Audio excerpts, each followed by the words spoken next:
Ito na po mga kapuso, kakaiba itong food trip natin ngayong umaga dahil look at this, what we have right here. This is what you call crayfish. Alam mo ito, Mas Teo, parang doon sa iba, parang pag tinignan nyo, yung parang ulang. Ulang? Diba? Yung Ulang bang tawag doon? Oo, ulang. Dahil ulang. mga taga-Bulacan, alam nila yan, di ba? Ulang, pero ito pala crayfish. Do you like ulang? I like ulang because it's like fish. Why do you like ulang? Aside from it being just like fish. It's like shrimp. Kung familiar kayo, it's like a mini lobster and it's delicious. Oh. So, let's catch some crayfish with Chef JR. Why is it crayfish? Why not grayfish? Why not gray or bluefish? It's gray. It's more of gray. It's blue. Huwag mo akong... Okay, tanungin natin kay Chef, ano bang kulay na talaga to, Chef? It's gray. It's dark gray. Chef. Morning! A pleasant morning sa inyo dyan, Sanji, at sa mga kasama natin sa studio. Sa lahat ng mga kapuso natin na nakatutok at nai-excite nga dito sa ating food adventure this morning kasi kita nyo naman, kakaiba talaga at very special. Sabi nga nila dyan sa studio, yung ating bida this morning kasi crayfish. Specifically, Australian red claw. Crayfish po yung ating bida this morning at makikita ninyo, daan-daan yung nandito sa ating pond this morning. At syempre, libo-libo yung craylings natin.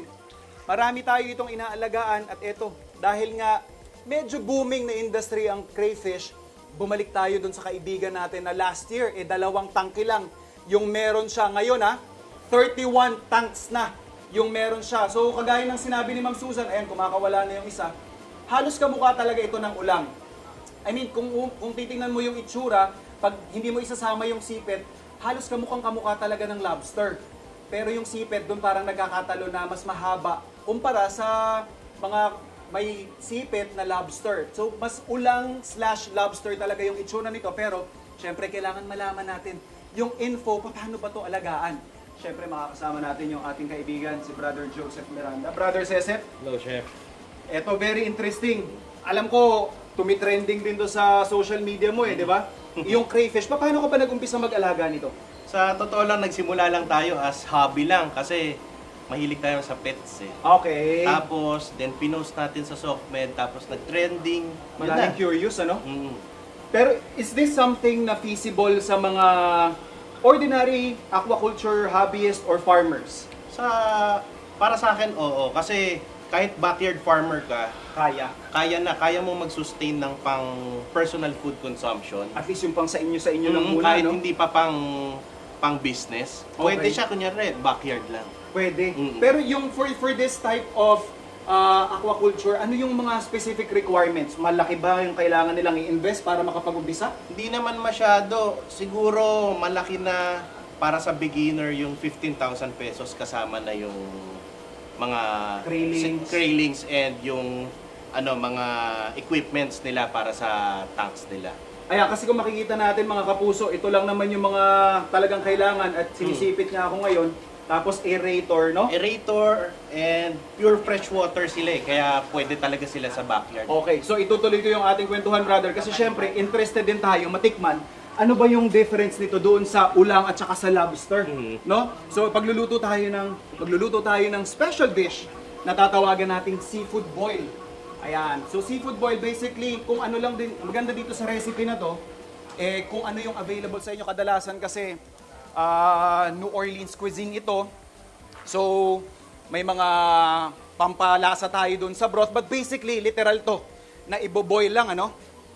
So for our recipe, ayan. Meron tayong pinakukuluan dito na tubig, na meron din tayong nilagay na soda. Lime soda actually yung nilagay natin dyan. Ang tip sa atin ni Brother Cesep kanina mas masarap daw ito or yung usual na dish na ginagawa nyo dito, brother, sinigang? Sinigang. Aba. Para sa akin, yun the best. Winner. So, yung for the recipe natin, ilalagay lang natin lahat ng mga ingredients natin. We have corn, kung may kamote kayo or patatas, lagyan nyo yan. Lagyan din natin ng mga pampalasang bawang sibuyas, syempre. Brother Cesep, sa investment, magkano ang, sabi mo 15,000 na ilalabas ng farmer, magkano naman yung posibleng kitain? Magkano ba pumapatak ang kilo nito ngayon sa merkado? 3,000 to 3,500. Per kilo? So, after 4 to 5 months, kaya mo 4 to 5 times ng investment mo. Ganun 4 to 5 months lang yon, ganun kabilis ha? Kasi pwede mo rin silang ibenta ng hindi lang per kilo, chef. Pwede mo rin silang ibenta ng per trio as breeders ba. Okay. Pag as breeders, pipili ka dun sa napalaki mo. So, mas mahal, mas mataas ang value nun kasi good breeders yung mapipili mo. So kumbaga kahit mag-umpisa lang sila ng ilang piraso or isang kwan lang, pwesto lang, pwede na silang makapagparami rin ng sarili nila for production. So yan mga kapuso, 15,000 tapos 4 to 5 months times 3 ng investment. Times 4 or 5 pa nga eh. Very safe. Paano naman yung mortality nito? Hindi naman ito maselang alagaan. Basta tama ang pag-aalaga, mababa ang mortality. Okay. So, dapat bago nyo pasukin to, tama yung knowledge nyo. Ayan, buti na lang may kasama tayong expert. Pwede nyo itong kontakin anytime. Open na open po ito.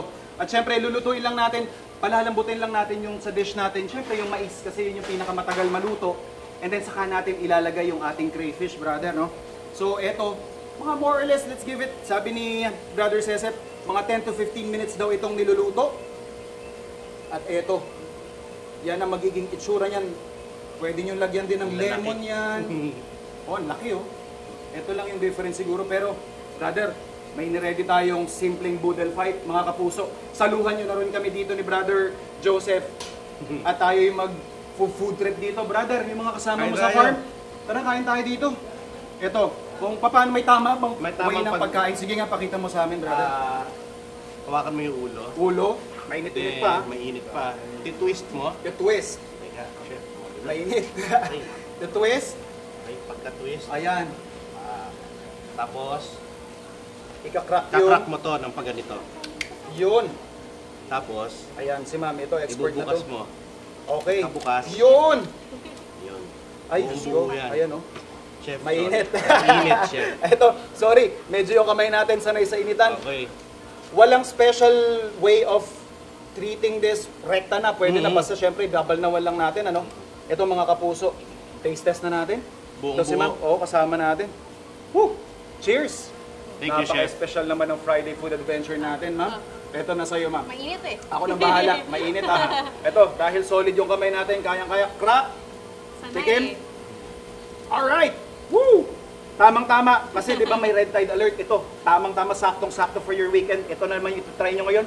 Crayfish for the win, mga kapuso. Tuloy-tuloy yung food adventure natin. Dito lang sa inyong pambansang morning show kung saan laging una ka. Unang hirit!